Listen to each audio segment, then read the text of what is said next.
మొత్తం రిపోర్టర్ అని డిస్కషన్ ఇప్పుడే కదండి బయటపడుతుంది. గత ప్రభుత్వాల్లో జరిగిన అబద్ధాలు చెప్పే కదా రెడ్ బుక్ అంటే ఏంటో.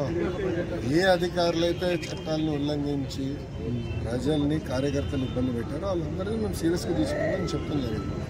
దాంట్లో భాగంగా ఏంటంటే ఒక్కొక్కరు ఇప్పుడు బయటకు వస్తున్నారు. మాట్లాడే స్వేచ్ఛ వచ్చింది ఆంధ్ర రాష్ట్రం.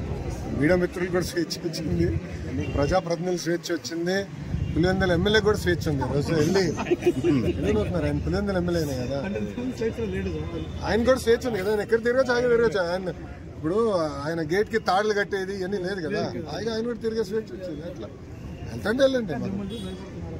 ఎవరు అంటే ఎవరైతే చట్టాలు ఉల్లంఘించారో వాళ్ళ పేర్లు ఉంటాయి. సో చట్టాలను వాళ్ళు ఉల్లంఘించాలని భావిస్తే వాళ్ళ పేరు ఉన్నట్టు. Simple, simple. వాళ్ళు విన్నారు, వాళ్ళ సమస్య చేసుకోవాలి. అది ఏం జరిగింది ఏంటి ఎందుకు సీరియస్గా తీసుకోండి. ఇది వదిలిపెడతాం. వృద్ధి పెరిగిందండి గవర్నమెంట్ వచ్చింది. ఎక్కువ భవన నిర్మాణ కార్మికులు. అవును మీరు మనం చూస్తే ఆగస్టు 15 నాడు కూడా నేను మాట్లాడాను. ఇసుక విధానం కూడా ఇంకా మెరుగుపరచాల్సిన అవసరం ఉంది. పర్ఫెక్ట్ అని నేను కూడా అన్నట్లు. ముఖ్యమంత్రి గారు కూడా దానిపైన సమీక్ష చేస్తున్నారు. కానీ ఎట్లా స్ట్రీమ్ లైన్ చేయాలి. ఇప్పుడు మనకు వర్షాలు కూడా పడినాయి, ఇసుక తీసినా కూడా ఇబ్బంది. ఒకేసారి ఎకనామిక్ యాక్టివిటీ కూడా ఇంప్రూవ్ అయింది. సో ఇది ప్రాబ్లం అయితే ఉంది, కాదని ఎవరు అనట్లేదు. కానీ దాన్ని ప్రక్షాళన చేయాలి, ధరలు తగ్గించాలి, సిస్టమేటైజ్ చేయాలి. ఆ పనులు ఉంది.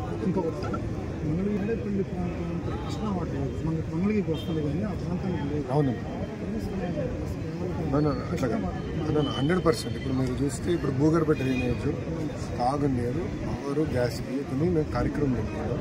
దానికి ప్రధానంగా ఏంటంటే ఇప్పుడు నారాయణ గారు చేస్తున్నారు. గౌరవ మున్సిపల్ అడ్మినిస్ట్రేషన్ శాఖ మంత్రులు ఆల్రెడీ డిపిఆర్లను తయారు చేస్తూ యాక్టివిటీ స్టార్ట్ చేస్తున్నారు. ప్రభుత్వం ఏర్పడి 100 రోజులు వదిలేస్తుంది. సో సిస్టమేటిక్గా చేయాలి. ఎందుకంటే నేను డిపిఆర్ చేయకుండా అది కాదు, 100% నీళ్ళు ఇస్తాను. కానీ డిపిఆర్ చేయకుండా ప్రాపర్ ప్రాసెస్ ఫాలో అవ్వకుండా నేను కూడా చట్టాలు ఉల్లంఘించి అడ్డగోలే చేస్తే రేపు మీరే నన్ను పట్టుకుంటారు. నాది అది కాదు, సిస్టమ్ ఉంది. కొంత ఇబ్బందులు సెట్ చేయాలని నేను చేస్తాను.